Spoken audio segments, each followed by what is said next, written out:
good programs that would definitely assist all of our youth. It's partnering. It's working with the parents. It's getting the parents involved. It's getting parents re-engaged with their children. It's expanding our park services. It's bringing 9 new parks from Rosedale. It's expanding Zacatecas Park, where we have the fitness course now, where you can walk with your children, you can exercise with them. It's bringing in youth soccer to Zacatecas Park. It's increasing the usage of Gladstone Park, our pony league that we expanded this year. It's about re-engaging the family, re-engaging our community to do things with your children. I'm also very pleased to be part of the Kids Come First golf tournament. Every year for the last 10 years I've been working with the program. I'm proud to say that last year alone our group raised net over $35,000, and all of those funds go directly back into children's programs. That's where we're able to expand services. That's where we're able to provide for our students. And this is outside money. This is outside money that comes in and supports the Kids Come First program. They're the ones that sponsor the tournament. They are the ones that help pay for our kids in our city. It doesn't come out of our pocket. We provide great services for our children. Thank you. Thank you.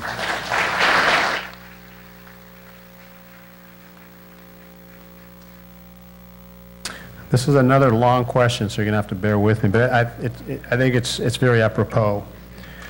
With all the new development in Azusa, Monrovia Nursery, downtown area, Foothill Shopping Center, how do you plan to meet the demand for the increased need on all city services such as police, fire, public works, etc.? And that question is for you, Mr. Macias.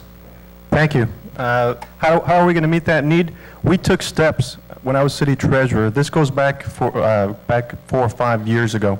We took steps back at that time when we were developing the what is called the disposition and development agreement with these developers. I am proud to say that I had a small part on it, developing this agreement. And one of the steps that we did was, of course, in fact, add funding, make sure that we had the funding for these police officers that we hired now, for the infrastructure that is going in there now, for the added services, fire, police, and rec and school funding that we need now. So it's a matter of looking ahead and not being short-sighted and making sure that we take the proper steps ahead of time. The development that is going in now and the proposed development that is going there now, you need to make sure that the developer is accountable for not only building what he says he's going to build, but also getting him or her, the developer, whoever it may be, to pay for certain things that go to him, to the developer. That way we don't have to go back to the residents and have them pay for certain things, such as bathrooms after the fact, when the developer could have built them ahead of time. Thank you.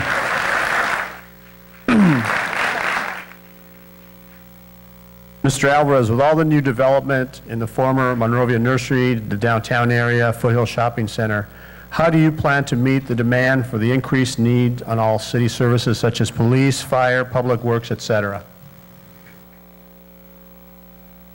First of all, just to piggyback on the whole development issue and the bathrooms, 4 parks without bathrooms, that is one issue, because what's going to happen now is you're going to have the city paying for restrooms in 4 parks. Bottom line, you can't have a park without a restroom. So now the city's going to have to pay for it. So that is very important. The developer is making millions of dollars off that project, millions of dollars, and it's chump change for him to put in 4 restrooms. In fact, I would like to see a good faith effort by that developer and come back and say, you know what, I'm going to build you bathrooms after all. It's not going to hurt him one bit.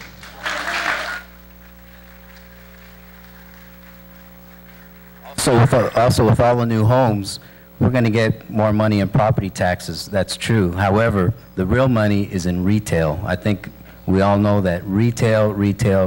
That's where the real tax dollars is at. That's where the real income is at for our city, and that's why it's so important to continue to bring in businesses to our city. We still need our supermarket.